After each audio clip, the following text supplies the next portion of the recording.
Vene droon lendas just NATO riigis elumajja. 2 tsiviilisikut said vigastada. See riik oli Rumeenia ja NATO 5. artikli kohaselt on rünnak 1 liikme vastu rünnak kõigi 32 vastu. Nii et küsimus, mida iga riik praegu küsib, on see, kas see oli eksitus või oli see katse.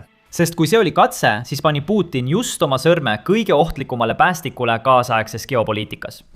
Aga näete, see video ei räägi tegelikult droonist. See räägib sellest, miks Putin tundis end nii nurka surutuna, et oli valmis riskima NATO eskalatsiooniga. Vaadake, viimase 2 nädala jooksul on Venemaal 3 asja katastroofiliselt valesti läinud. Armee kaotab positsioone rindel ja just praegu kaotasid nad olulise territooriumi Prokrovski lähedal. Kodurinne pilkab avalikult Putinit ja see üks auhind, mis on määratlenud kogu tema presidendi aja, Krimm, hakkab tema käest libisema. Selles videos tahan ma teile selgitada, mis praegu Venemaal tegelikult laguneb ja miks järgmine samm, mille Putin teeb, võib otsustada, kas see sõda jääb Ukrainasse või levib ülejäänud Euroopasse.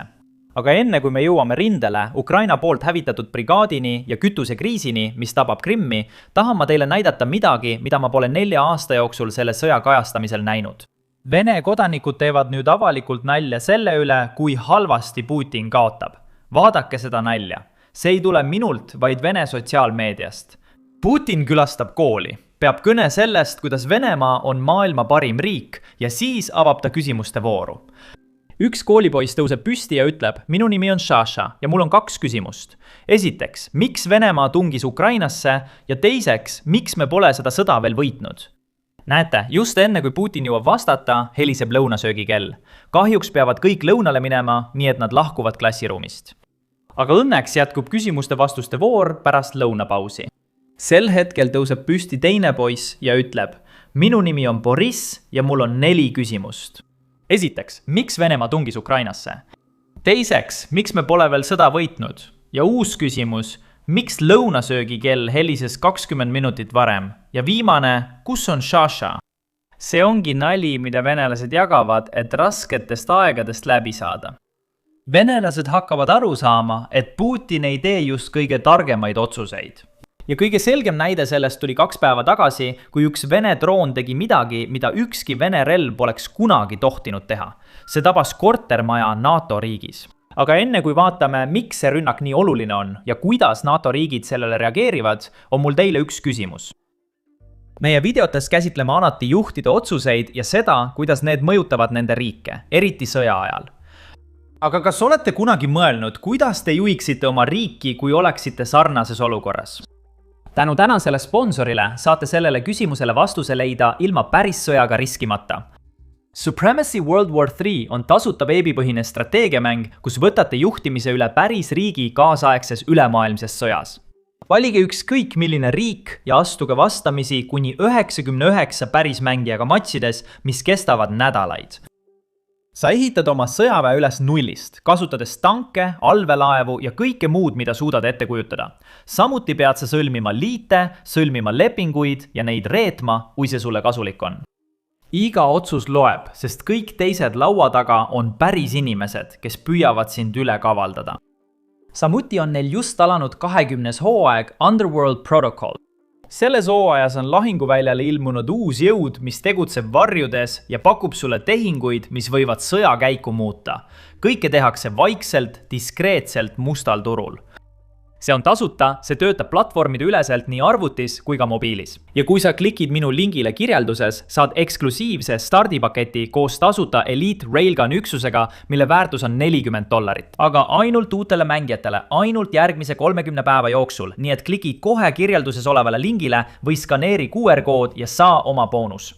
Aitäh veel kord Supremacy World War 3-le, et toetasid tänast videot. Ära unusta klõpsata kirjelduses olevale lingile, et laadida mäng alla ja saada oma Elite Railgun stardipakett väärtuses $40 järgmise 30 päeva jooksul. Enne kui räägime sellest NATO rünnakust, peame mõistma survet, mille all Putin praegu on. Sest seda droonirünnakut Rumeenias ei käskinud korraldada mees, kellel on veel palju valikuid. Alustame rindeliinidest. Viimase aasta jooksul on iga Vene propagandakanal lubanud, et Prokrovski linn langeb kohe. See pidi kohe minema Vene kontrolli alla. Ja see on oluline, sest Prokrovsk on logistikasõlm, mis ühendab ülejäänud Donetski rinde Ukraina kontrolli all oleva territooriumiga. kui Venemaa selle linna vallutab, muutub kogu idarinde olukord Ukraina vägede jaoks veidi keerulisemaks. Ja just sellepärast ütles Putin venelastele eelmisel oktoobris 2025, et linn vallutatakse talveks. Tegelikult ütles ta, et pool linnast on juba vallutatud. Aga tead mis? Talv tuli ja läks ja Prokrovsk seisab endiselt püsti. Ja siin on see, mis juhtus vaid mõned päevad tagasi. Deep State Map teatab, et Ukraina väed on vabastanud territooriumi Novoslivka lähedal ja edenenud läbi mitmete asulate Oleksandrovka sektoris, kus praegu toimuvad puhastustegevused kõigis nendes piirkondades. Ma olen kindel, et ma hääldan selle valesti, aga kõige tähtsam on see, et nende edusammude tõttu on Vene väed kaotanud vähemalt 46 ruutkilomeetrit territooriumi. See ei ole nüüd mingi suur territoorium. 46 ruutkilomeetrit on umbes Manhattani suurune, võib-olla natuke väiksem. Aga siiski, oluline on see, et Ukraina edeneb. See näitab, et Venemaa mitte ainult ei edene, vaid tegelikult taandub ja Ukraina suudab territooriumi tagasi võita. Tegelikult on see muutunud nii ilmseks, et isegi Vene sõjablogijad ehk inimesed, kes annavad Vene elanikkonnale ülevaate sõjast ja sellest, kuidas Vene vägedel rindel läheb, räägivad nüüd sellest, kui halvaks olukord on muutunud. Siin on meil klipp ühest populaarsemast Vene sõjablogijast, kes ütleb nüüd avalikult, et Venemaa jääb sisuliselt alla. Kui ma ütlen jääb alla, siis see ei pruugi olla kõige õigem väljend. Venemaa jääb Ukraina droonide arenduses sisuliselt maha. Ukraina liigub nii kiiresti edasi, et Vene sõduritel pole mingit võimalust. Kuulake ise. Praegu on droonide olukord selline, et iga meie sõduri kohta on 20, 30 ja mõnikord isegi kuni 70 vaenlase drooni. Jah, ka seda juhtub. Ja tead mis veel? Seda ei ütle ainult mõni sõjablogija. Ka Putin ise pidi välja tulema ja seda kinnitama. Ja enne kui ma selle klipi ette mängin, tahan ma rõhutada selle Putini ülestunnistuse ajastust. Ta ütleb avalikult, et Ukrainal on nüüd lihtsam sihtmärke Venemaa sees tabada. Ja see on oluline, sest umbes nädal tagasi rääkisime sellest, kuidas Moskva sai kõige suurema rünnaku osaliseks pärast teist maailmasõda. Üsna ajalooline. Vene avalikkus, tegelikult ka Moskva eliit, nägid seda droonirünnakut ja just sellepärast ei saanudki Putin sellest kõrvale hiilida. Putin ei saanud seda lihtsalt ignoreerida ja seepärast pidi ta välja tulema ja tunnistama. Ja tead mis veel? Ta ei anna Ukrainale seda tunnustust, mida Ukraina väärib. Ta üritab süüd veeretada lääneriikide peale. Kuula ise. Ja katsed rünnata Venemaa territooriumi. Ja ka teistes kohtades. Kuna lääs varustab neid droonidega, on see palju lihtsamaks tehtud. Nad saavad lihtsalt võtta järgmise ja vajutada nuppu. Aga see tähendab, et peame oma süsteeme tugevdama ja seda me jätkame. Kõik see on vaid üks osa probleemist, millega Putin silmitsi seisab. Rindejoone kaotused on vaid esimene kriis.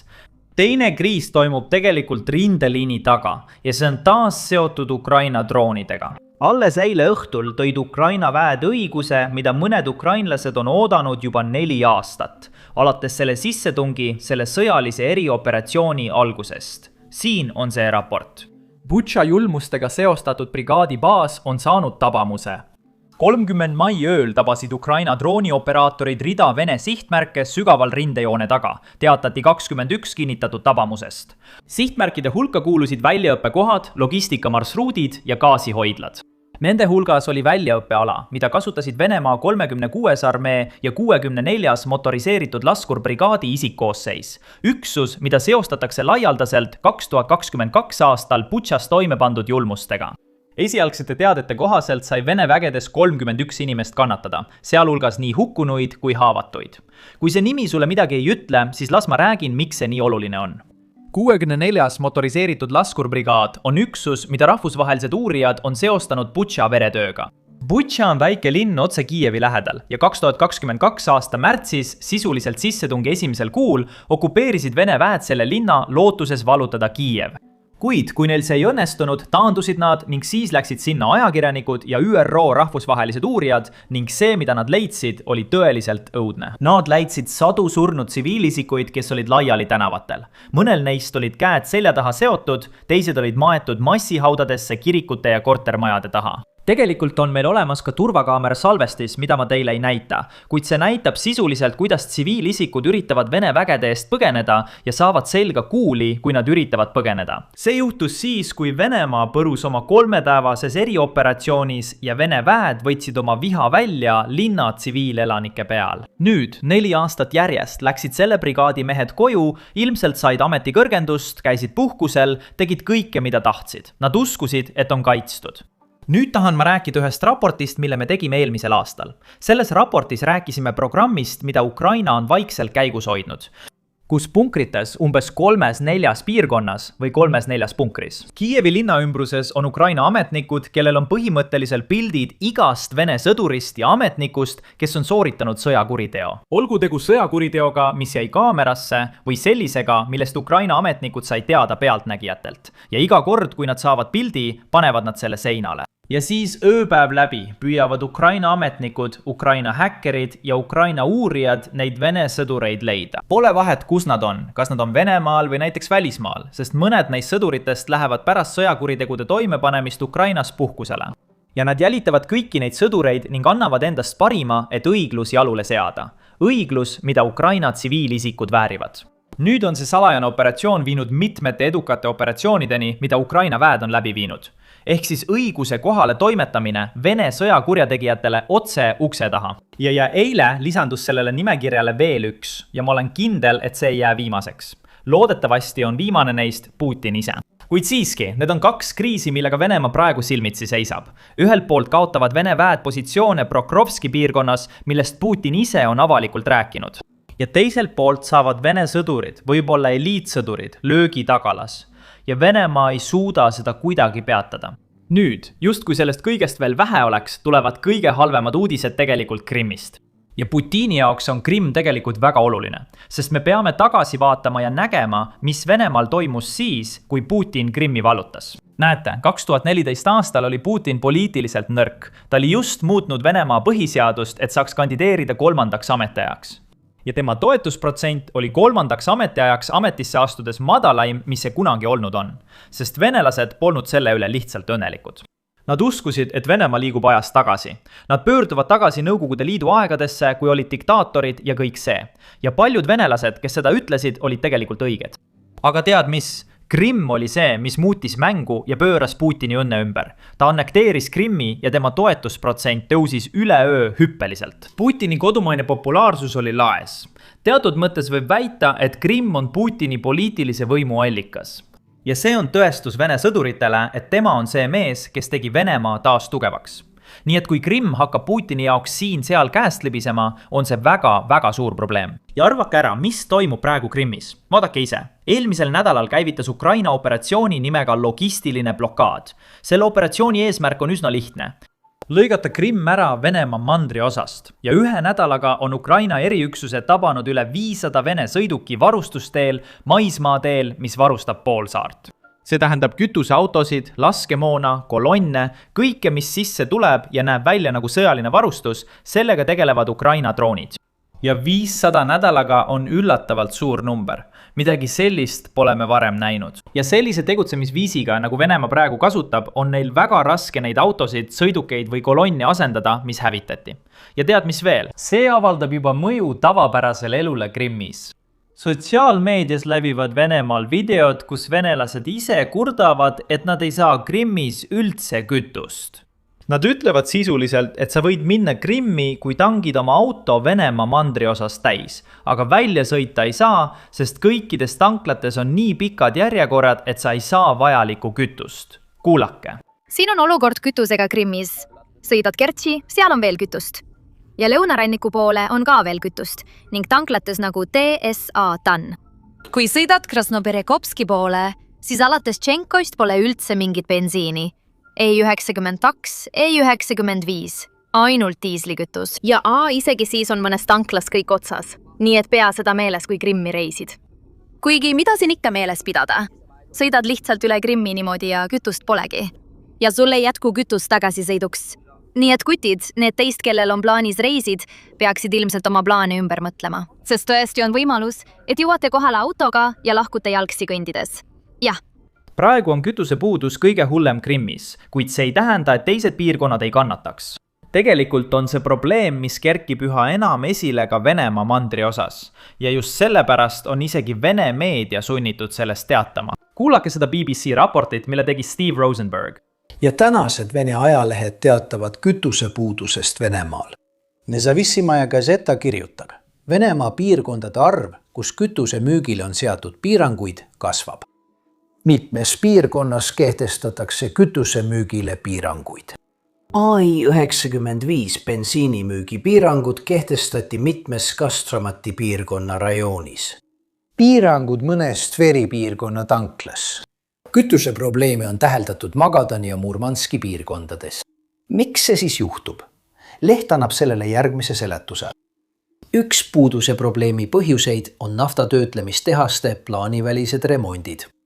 Plaaniväliste remondide tõttu vähendasid mitmed rafineerimistehased maiskütuse müüki. Umbes 1/5 kogu riigi rafineerimisvõimsusest on mõjutatud. Lääne uudisteagentuurid teatavad, et peaaegu kõik suuremad rafineerimistehased Kesk-Venemaal olid sunnitud kütuse tootmise peatama või vähendama. Nende ühine osakaal kütuse tootmises on üle 30% bensiini ja umbes 25% diislikütuse puhul. Artiklis pole nende plaaniväliste remonditööde põhjust veel nimetatud, kuid võib arvata, et see on seotud hiljutiste Ukraina droonirünnakutega Venemaa naftarajatistele. Kuid seda mainitakse artiklis hiljem lühidalt. Kõigepealt märgitakse, et Vene võimud rõhutavad, et siseturg on kütusega hästi varustatud. Eelmisel nädalal kinnitas energeetikaministeerium taas, et Venemaa kütusetööstus on täielikult valmis hooajaliseks bensiini- ja diislikütuse nõudluse kasvuks vastavalt plaanile. Ka Kreml ei näinud kütusevarustuses mingeid riske, sealhulgas rafineerimistehaste vastu suunatud droonirünnakute tõttu. Kremli valed muutuvad nii läbipaistvaks, et isegi Venemaa endised kindralid kritiseerivad nüüd avalikult Kremlit. See on Igor Girkin. Kui see nimi sulle midagi ei ütle, siis siin on lühike kokkuvõte. Girkin oli üks Venemaa 2014 aasta Ida-Ukraina sissetungi arhitekte. Ta aitas Putinil võtta Donetski ja Luhanski. Seejärel läks tal Kremliga tülli, kuna praegune sõjaline erioperatsioon kulgeb väga halvasti. Nii pani Putin ta vangi.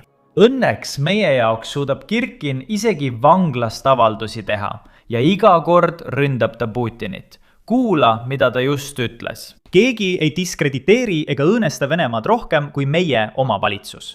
4 aastat pärast idiootlike plaanide eepilist läbikukkumist Zelenski asendamiseks on visalt järgitud strateegia aeglaselt, kuid kindlalt viimas meid katastroofilise kaotuseni. Seda ütleb Vene sõjakangelane, kes minu arvates mõistab sõda palju paremini kui mina ja tõenäoliselt ka Putin. See ongi kõik, millega Putin peab tegelema. Ja nüüd on see mõistetav, kui selline juht nagu Putin, sõjakurjategija nagu Putin on nurka surutud, siis ta teeb seda, mida kõik teised nurka surutud juhid enne teda on teinud. Ta eskaleerib sõda. See toobki meid tagasi selle drooni juurde, millest me video alguses rääkisime. 2 päeva tagasi lendas Venemaal toodetud droon üle Rumeenia piiri ja põrkas kokku ühe kortermajaga. See vigastas 2 Rumeenia tsiviilisikut ja oluline on märkida, et Rumeenia on NATO liige. See tähendab, et kui seda peetakse rünnakuks Rumeenia vastu, siis NATO 5 artikli kohaselt oleks see rünnak kõigi riikide vastu. Ameerika Ühendriigid, Suurbritannia, Prantsusmaa, Saksamaa, kõik nad. Ja nad peaksid tulema Rumeenia kaitsele. Nüüd, kui anda Venemaale kahtluse kasu, kuigi ma tean, et Venemaa ilmselt ei vääri seda, on täiesti võimalik, et see droon ei olnud suunatud Rumeenia pihta. See oli tõenäoliselt droon, mis pidi tabama Ukraina tsiviilisikuid, kuid läks kursilt kõrvale. See ei tee olukorda tegelikult paremaks, vaid tähendab lihtsalt seda, et Venemaa tapab nüüd tsiviilisikuid nii hoolimatult, et vägivald kandub üle NATO piiride. Siin on osa, mis teeb mind veidi närviliseks. See ei ole esimene kord, kui Venemaa midagi sellist teeb. Me kajastasime eelmisel aastal, kuidas Vene droonid ja Vene hävitajad rikkusid kuude kaupa NATO õhuruumi. Mõnikord lendasid need droonid sügavale NATO territooriumile ja iga kord vastas NATO karmide avaldustega ning Venemaa teeskles vabandamist. Aga kui vaadata kogu asja tervikuna, siis tundub, et Venemaa eskaleerib aeglaselt. See liigub pidevalt samm-sammult edasi, sest seni on meil olnud droone, mis lendavad NATO riiki või kukuvad metsa või tühjale alale. Aga see on esimene kord, kui Vene droon tabas asustatud kortermaja ja vigastas 2 NATO tsiviilisikut. kui tahad olla tõeliselt küüniline, siis tundub, et Venemaa proovib piire kompida. Venemaa püüab aru saada, millal NATO vastus muutub millekski suuremaks kui lihtsalt avaldus. Hea uudis on see, et seekord oli NATO vastus tegelikult tugevam kui tavaliselt. 24 tunni jooksul pärast rünnakut kinnitas NATO peasekretär Mark Rutte, et droon tuli Venemaalt ning Ameerika Ühendriigid koos NATOga mõistsid rünnaku hukka ja kinnitasid, et NATO kaitseb iga tolli alliansi territooriumist. Nüüd on Ameerika Ühendriikide osalemine avalduses kindlasti märkimisväärne, sest nagu te teate, ei ole Trump viimasel ajal olnud NATO suur pooldaja. Ta on hiljuti teinud mõningaid kommentaare selle kohta, et NATO on Ameerika Ühendriikideta jõuetu. Minu arvates annavad sellised avaldused Putinile rohkem mulje, et võib-olla saab ta piire rohkem nihutada, kui ta muidu saaks. Kui me nüüd suuname oma tähelepanu Venemaale, siis Putin ise viibis Kasahstanis, kui see rünnak aset leidis, ja ta pidas sõna otseses mõttes vaid mõni tund pärast rünnakut kõne ning andis omamoodi ametliku vastuse. Kuulake. Keegi ütles mulle vahetult enne siia tulekut, et droon sisenes Rumeenia õhuruumi. Ei, ma ei tea, mis droon see oli. Palun öelge mulle, mis info meedias praegu on? Droon tabas elumaja Rumeenias. Ja nad ütlevad, et see on Vene droon. Kes ütleb, et see on Vene droon? Paljud inimesed. Paljud inimesed tähendab, et mitte keegi. Täpselt kes nimed? Aracia von der Leyen. Noh, tema ei läinud Rumeeniasse. Ta ei uurinud. Ta ei vaadanud drooni jäänuseid. Keegi ei saa öelda, kus. Lennumasin tuli enne, kui tehakse kohtuekspertiisi analüüs, sest mõned droonid, Ukraina droonid, sisenevad Soome õhuruumi, Poola õhuruumi, Balti riikide õhuruumi. Ukraina droonid teevad seda. Ja esimene reaktsioon oli täpselt sama nagu praegu Rumeenias. Venelased ründavad meid, ütlesid nad. Ja siis nad said teada, et nendel droonidel polnud Venemaaga mingit pistmist. Venemaal polnud nende droonidega midagi pistmist. Need tulid Ukrainast. Nüüd arva ära, mis juhtus. Kogu selle aja ütles Putin, et see droon polnud Vene droon. Meil on endine Venemaa president ja praegune Venemaa julgeolekunõukogu juht, kes ütleb seda avalikult. Euroopa kodanikud peavad nüüd öösel magades olema ettevaatlikumad, sest nad ei ela rahus. Selle väite ütles tegelikult Dmitri Medvedjev. Kuulake. Euroopa tähtsad tegelased viskas jonni, sest mingi droon tabas elumaja Rumeenias. Ilmselgelt peame kõigepealt kindlaks tegema, kes täpselt selle drooni välja lasi. Kui see avaldus välja tuli, oli droonirünnakust möödas juba mitu tundi. Selleks hetkeks oli ainult Rumeenia kinnitanud, et tegemist oli Vene drooniga.